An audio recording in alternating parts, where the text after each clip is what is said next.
Hey my friend, if you have clicked this video, this is not random. That means deep down you know that you deserve something better. You have got the capability, you have got the potential, or maybe you're just tired of being stuck of where you are. Because truth is, most people won't even look for this kind of video until and unless they feel that they deserve better. It's just not engineers or designers, but there are a lot of smart and talented people in every field who just don't know how to position themselves as an expert. Then you hear this buzzword over and over again, personal brand. And probably you have heard the top names like Justin Welch, Alex Hormozy. And when you talk about India, you might say Ankur Warikoo, Ansh Mehra, and a lot of people who are doing very well in their personal brand and earning a lot of money. Now, these are the people who are at the top. I personally know people who have less than 1,000 followers. They might not even get 1 or 2 likes, but they are building 6 figures businesses every single month. Now I also know people who have 100,000 of followers, but they are struggling to get business. So personal branding is not at all about the engagement or the virality. It's a little bit deeper than that, and that is what we are going to learn today. If you have seen me online, you might notice one thing, that I try to keep my branding very intentional. It's not viral or trendy, but real. I started out as a commerce student.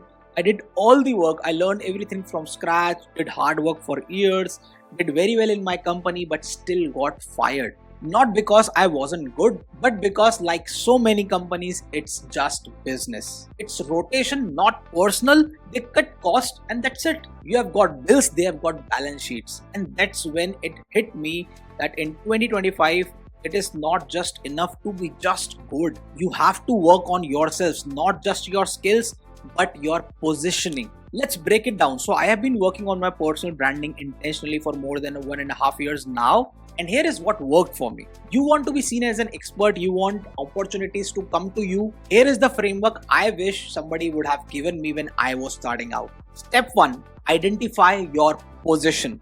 Be very specific, not that I am a developer or an engineer or a tester. Who are you? What do you do the best? Let's say you say that I am a tester. What kind of tester? AI automation tester. Make sure that you are upgrading as per the market. So AI automation engineer. What's the impact? I bring 90% accuracy. For whom? For what kind of people? What kind of businesses? E-commerce platform. Now that's positioning. When you are specifically clear of what you do, for whom do you do, what kind of results do you bring, and then you have a portfolio for that, that is positioning. Step 2, connect with right people. See, when you are on social media or trying to build your personal brand, you are into a 24/7 networking event. Now you don't try to talk to everybody, because if you're trying to talk to everybody, you are losing your positioning and you don't even know what you are doing and you won't get results. Because this is not very easy, but when you do it, it could be really fruitful. Example, if you are into e-commerce testing, talk to e-commerce brand founders, D2C founders, and specifically target them with your positioning and with the right offer. Forget follower count, likes, share, they do not matter at all right now, because right now you are just starting out and quality beats quantity every single time. Check my profile. I might not have the biggest numbers, but I have got depth. Similarly, check the profile of other people who are doing it well with less followers.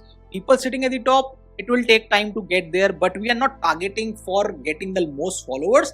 We are targeting to get the most business. So let's say if you are even looking for a job, your positioning should be for companies, for the HRs, that they see you as an expert and they call you when it is needed. And then you also get hired via positioning, not just get clients. Step 3, polish your profile. Do not copy from other people, but consider your profile as your resume, your LinkedIn profile, your Instagram profile, wherever and whatever kind of work you are doing, wherever your audience is, that should be your first platform to target.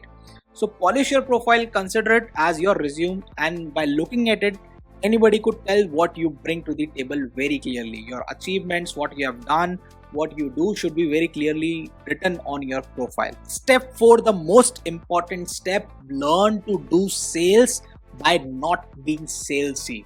Do not just sell every time, everywhere, in any position, but learn how to sell indirectly. And for that, stop sending copy pasted DMs, frameworks, because people are very smart. They already know if you are ingenuine.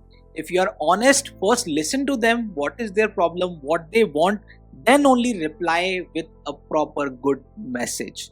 Solve it first, then talk about price, because you are now right now trying to build trust in the market. When that trust is generated, things might change, but first you have to prove yourself. You might be doing a job in a company, but that doesn't matter in real business situation.